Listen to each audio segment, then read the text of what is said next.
আসসালামু আলাইকুম, আশা করি ভালো আছেন।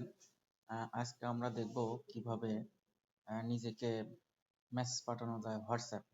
তো দুইভাবে আমরা নিজেকে মেসেজ দেওয়া যায় নিজের নাম্বারে, সেটা দেখব। প্রথমটা হলো হোয়াটসঅ্যাপ ওয়েবে, অর্থাৎ ওয়েব অ্যাপ্লিকেশনের মতো করে আমরা যদি ওয়েবসাইটে এটা দেই, লিঙ্ক পেস্ট করি, যেখানে wa.me/ নিজের নাম্বারটা, যে নাম্বারে আপনার হোয়াটসঅ্যাপ আছে সেই নাম্বারটা আপনি দিবেন।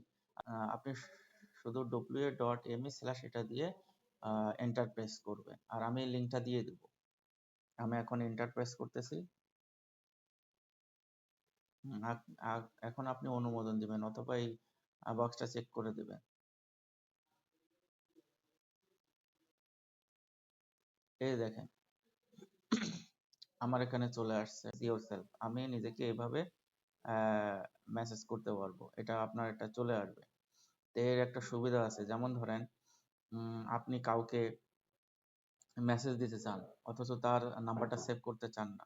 যেমন আপনাদেরকে দেখাই, এই নাম্বারটাতে হোয়াটসঅ্যাপ নাই। এই দেখেন, এই যে ইজ নট হোয়াটসঅ্যাপ এ লিখে দিছে। এই নাম্বারটা দেখেন, এই চলে আসছে, এই নাম্বারটা চলে আসছে, হোয়াটসঅ্যাপে আছে। এখন আমরা দেখব কিভাবে মোবাইলের মাধ্যমে নিজেকে মেসেজ করা যায়। আপনি প্রথমে আপনার হোয়াটসঅ্যাপটা ওপেন করবেন। ওপেন করার পরে তারপরে এইখানে মেসেজ সেকশনে ক্লিক করবেন। তখন এই যে এইখানে দেখাবে যে আপনি আপনার যে নাম্বারটা আছে সবার উপরের দিকে থাকবে।